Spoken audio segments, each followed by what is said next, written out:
গুনাহ করার পরও রবের দরবারে ফরিয়াদ করে মাফ নিয়ে নিতে হবে। কথা বলেন ঠিক কিনা? আমরা মাফ চাইতে চাই কি চাই না? আওয়াজ জোরে চাই কি চাই না? এই মাফ পাওয়ার অন্যতম রজনী হচ্ছে আগামী 14ই শাবান দিবাগত যে রাত, 15 তারিখের যে রাত, শবে বারাত। শবে আজকে ফেব্রুয়ারির 10 তারিখ। কয় তারিখ? 12টার পরে 11 তারিখ আসবে। তো 14 তারিখ যে রাত, 14 তারিখ দিবাগত যে রাত, সেটা হচ্ছে শবে বরাতের রাত। শবে বরাতের রাত, ওই রাতে আল্লাহর কাছে মাফ চাইলে আল্লাহ মাফ করে দিই। এবং কদরের রাত আসবে। রাসূলে পাক বলেছে রমজানের মোবারকে তাহারাউ লাইলাতুল কদরি ফিল আশরিল আওয়াখিরি মির রমাদান।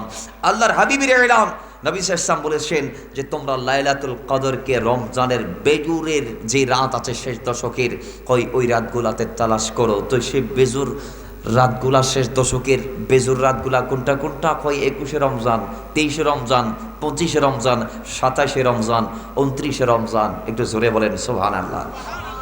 কিন্তু আমরা স্পেশাল 27 তারিখটাকে দিবস বানাইলাম, কারণ আসলে নাই। একটু আওয়াজ দেন, কারণ আসলে নাই? আছে। তো 27 তারিখকে আমাদের ইমামরা বলেছি বিদে আমরা যথাযোগ্য মর্যাদায় পালন করি। তাই বলে 21, 23, 25 এবং 29কে বাদ দেওয়া যাবে না।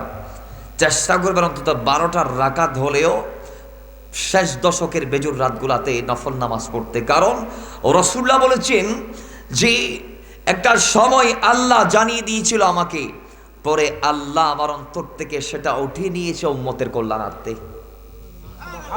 সুবহানাল্লাহ জুড়ে বলেন। আল্লাহ সেটা তুলে দিয়েছে, রাসূল সেটাকে পর্দা করে দিয়েছেন, উম্মতকার জানিয়ে দেয় নাই উম্মতের কল্যাণার্থে। কেন? উম্মত যদি ওই এক রাতের সম্পর্কে জেনে যাইতো, তাইলে সারা জীবন ওই এক রাতের প্রতি নির্ভর করে বসে থাকতো, আর নামাজ রোজার ধারে ধারে যাইতো না, কাছে যাইতো না। এজন্যে উম্মত জাতি ইমান ইসলাম নিয়ে আমল নিয়ে যাতে দুনিয়াতে তার কদম মারে আর উঠায়, হায়াত যাতে গোজার করতে পারে, আল্লাহ এই জন্যে আল্লাহর হাবিবকে এই প্রচেষ্টা অবলম্বন করতে বলেছেন। জোরে বলেন না সুবহানাল্লাহ।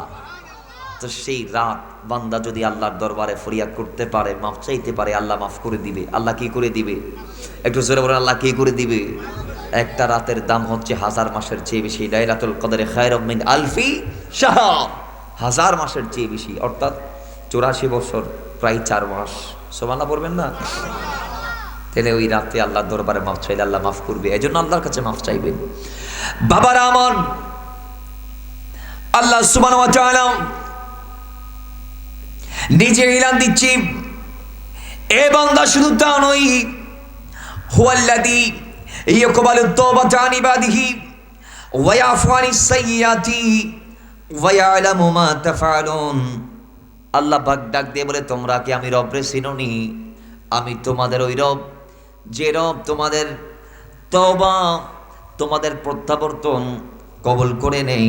শুধু তা নয়, ওয়া ইয়াফু আনিস সাইয়্যাত, ওই রব, যে রব তোমাদের আমলের ভিতরে যেগুলা খাতা আছে, বদ আমল আছে, অর্থাৎ গুনাহগুলা আল্লাহ পাক সুবহানাহু ওয়া তাআলা তোমাদেরকে মাফ করে দেয়। জোরে বলেন সুবহানাল্লাহ। এরপর আল্লাহ বলছে ওয়া ইয়ালামু মা তা'লামুন ওয়া ইয়ালামু মা তাফআলুন। আল্লাহ পাক বলছেন, আর তোমাদের যেগুলা সংগঠিত বিষয়, যেগুলো রাতে দিনে 24 ঘন্টা তোমরা করতেছো, এগুলো সব কিছু আল্লাহর জানা আছে, সব আল্লাহর জানা আছে। তা আল্লাহ চায় যে কোন বান্দা অন্যায় করার পর আমার দিকে ফিরে আসতেছে, কে লজ্জিত হয়ে বিনয়বান হয়ে আমার কাছে আবার এগ্রিমেন্ট করতে চায়, আল্লাহ আমি আর করবো না, আমার মাফ করো, আমি আর করবো না, আল্লাহ আমি আর ওই ধারে কাছে যাবো না, জীবন থেকে তরক করলাম, পরিত্যাগ করলাম, আল্লাহ আমি লজ্জিত হলাম আমার কৃতকর্মের জন্যে। তো আল্লাহ বলে এইটা আমি চাই। তো ওইটা কেউ যদি আমার কাছে করতে পারে, মাফ যদি চাইতে পারে, তা আল্লাহ পাক আরেক আয়াতের মধ্যে ইলান দিচ্ছেন, ইয়া আইয়ুহাল্লাযীনা আমানু, হে ঈমানদারগণ, তুবু ইলাল্লাহি তাওবাতান নাসুহা, তোমরা আল্লাহর কাছে তওবা করো, আন্তরিক তওবা। জোরে বলেন সুবহানাল্লাহ। কোন তওবা? কোন তওবা? আন্তরিক তওবা। আল্লাহ বলছি তওবায়ে নাসুহা। নাসুহা কোনটা জানেন? যে তওবাতে আন্তরিকতা আছে, যেটা বান্দা অন্তর থেকে করে। এখন মুখ থেকে তওবা আমরা সবাই করি, ওই যে বলি ঠাস করি, হাত দুটা তুলি, আল্লাহরে মাফ করি দাও, তাহলে আল্লাহ কি মাফ করবে? আল্লাহ কি মাফ করবে? না। অন্তর থেকে বলতে হবে। যেটা অন্তর থেকে বলা হবে না, সেটা আল্লাহ কবুল করবে না। আল্লাহ অন্তরেরটা দেখে। আল্লাহ পাক বলছেন, লা ইয়ানালুল্লাহা লুহুমুহা ওয়ালা দিমাউহা ওয়ালাকিন ইয়ানালুহুত তাকওয়া মিনকুম। আল্লাহ পাক বলছেন যে আমি তোমাদের বাহ্যিক আমলগুলা দেখি না, তোমরা কে কি করছো, কে গোস্ত কুরবানি করছো, রক্ত কত মন বাইরে এসে, গরু কত বড়, এটা আমি আল্লাহ দেখি না, আমি দেখি অন্তরে কি আছে। আমি আল্লাহ কোনটা দেখি? অন্তরে কি আছে। সুতরাং আল্লাহ অন্তরেরটাই দেখবেন। তো আপনি যদি রবের কাছে ফরিয়াদ করেন, অন্তর থেকে করবেন। মাপ যদি চান, অন্তর থেকে চাইবেন। কোনো একটা কিছু লাগলে অন্তর থেকে চেয়ে নেবেন, আল্লাহ দিতে আপনাকে বাধ্য থাকিবে, আল্লাহ দিবে, এটা আল্লাহর এগ্রিমেন্ট। আল্লাহ বলেছে অন্তর থেকে চাইলেই আমি দিব, অন্তর থেকে চাইলে আমি দিব। আর ইমানদার যত ফরিয়াদ করবে, ইমানদারের ইয়াকিন রাখতে হবে আমার প্রত্যেকটা দোয়া কবুল, কারণ আমি ইমানদার। তো আমি চাইছি পাই নাই কেন? যদি আমার প্রত্যেকটা দোয়া কবুল হয়, আমি চাইলাম পাইলাম না কেন? কয় পাইছি না, ওইটা দেওয়ার উপযুক্ত সময় আল্লাহ আমার দিবে, এই জন্য রেখে দিয়েছেন। সুবহানাল্লাহ জোরে বলেন।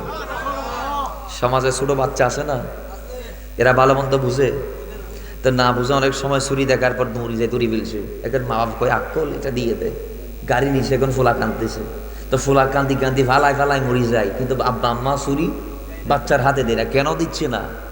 কারণ ওইটাতে সন্তানের ক্ষতি হতে পারে। কথা ঠিক কি না? তো তার বয়স যখন তরকারি কাটার বয়স হবে, তখন আব্বা আম্মা ছুরি দিয়ে বলবেন নারকেল ইবে কুড়াইল, ঠিক নেবে? ঠিক। তরকারি কি কর কুড়ি দে, তখন দিব ছুরিয়ে, কিন্তু এখন দনের বয়স ন দেই, এটা লাভ বাম্মা নদের দে। তো তদ্রুপ আরও জিন সাইড অবতুন হতে ইমানদারত্বন দাবি এতটুকু অন্তর ধারণা রাখন ফুরিব আই জিন সাইড মৌলা বেন আর দিব কে আই ইমানদার। তো হয়তো দিবেল্লাই উপযুক্ত সময় ইয়া নাই পর্যন্ত হোয়াইট গরম পরিমাণ তুন বড় ঘুরি ফরন। সুবহানাল্লাহ। কারণ আল্লাহ পাক বান্দার উপযুক্ত সময়ে বান্দারে দিব দে, অনুপযুক্ত টাইম অফ মাসে বান্দারে আল্লাহ দিত না, কারণ দিলে বান্দা বিপদত পড়ি যাবে। এতাল্লাই ইমানদারত্ব দাবি রাখন ফুরিব, ধারণা রাখন ফুরিব, অন্তর এতটুকু বিশ্বাস রাখন ফুরিব আইন জিন খোর জিন সারি রবে এই না আরে দিব ইনশাআল্লাহ একদিন না একদিন। কথা ঠিক নেবে? ঠিক। একটু জোরে বলেন ঠিক কি না? বাবার আমার এই জন্য আল্লাহ পাক বলছেন তুবু ইলাল্লাহি তাওবাতান নাসুহা, ও বান্দা আল্লাহর কাছে তওবা করো, তওবা নাসুহা। ওই তওবা যদি করতে পারো, আসা রাব্বুকুম আইয়ুকাফিরা আনকুম সাইয়্যাতিকুম ওয়া ইউদখিলাকুম জান্নাতিন তাজরি মিন তাহতিহাল আনহার। জোরে বলেন আল্লাহু আকবার।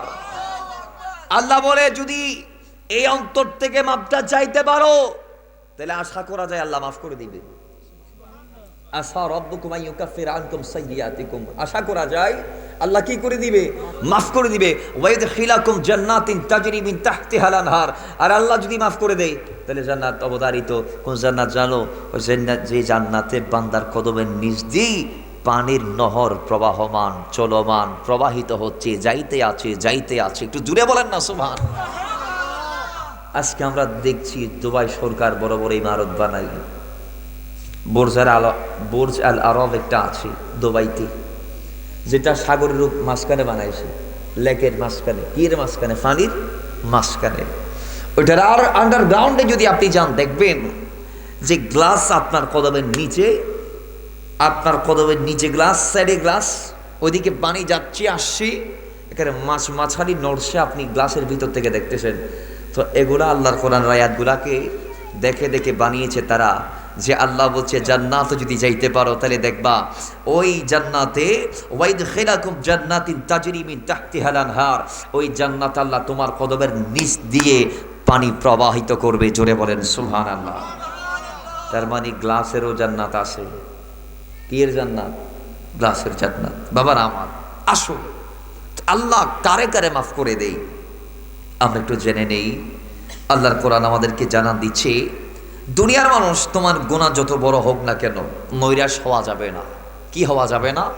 নৈরাশ হওয়া যাবে না। আল্লাহ পাক এলান দিচ্ছে লা তাকানাতু মির রাহমাতিল্লাহ। তুমি বান্দা ভাবছো আমি তো 40টা বছর গুনাহ করেছি, 50টা বছর গুনাহ করেছি, 60 বছর গুনাহ করেছি, আল্লাহ কি আমারে মাফ করে দিবে?